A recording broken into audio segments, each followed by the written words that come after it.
Je le prends surtout en flagrant délit de mentir, c'est-à-dire que quand vous savez que par démographie, on va être plus nombreux à être des seniors et qu'en même temps vous dites, eh ben nous, il est hors de question qu'on dépense plus pour ces seniors-là, c'est que bien évidemment, vous allez appauvrir de manière mécanique ces seniors. Donc on va arrêter de mentir, on va arrêter de tourner autour du pot. Les gens ont très bien compris de quoi il s'agissait, ils ont très bien compris le mépris du gouvernement et le manque total de compassion et d'humanité. Et là-dessus, je voudrais juste dire un mot.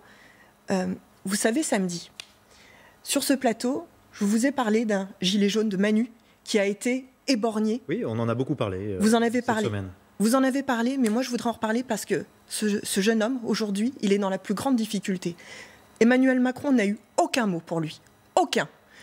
Il ne s'est pas déplacé. Aucun membre du gouvernement ne s'est déplacé pour aller le voir.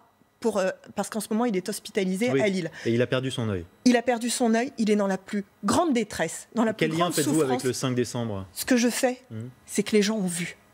Les gens ont vu le mépris, justement, de ce gouvernement.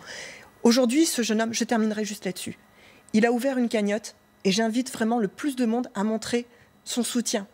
Même si c'est qu'1 euro, 5 euros, mais montrez-lui le soutien. Vous y voyez la preuve qu'il n'y a pas de négociation possible avec le gouvernement sur cette question des retraites? J'y vois le lien que ce gouvernement méprise le peuple. Il le méprise. On ne négocie pas avec des balles de LBD, monsieur. Hein. Et on ne négocie pas en insultant en permanence ceux qui protestent et ceux qui manifestent. Paris, cher monsieur. Parce que vous dites que ce gilet jaune a saccagé. Monsieur Lucas, dites-le. Non. Est-ce que vous condamnez la violence? Est-ce que vous condamnez la violence? La violence, quelle qu'elle soit, je la condamnerai toujours. Est-ce que vous apportez votre soutien aujourd'hui à Manu, à ce jeune homme?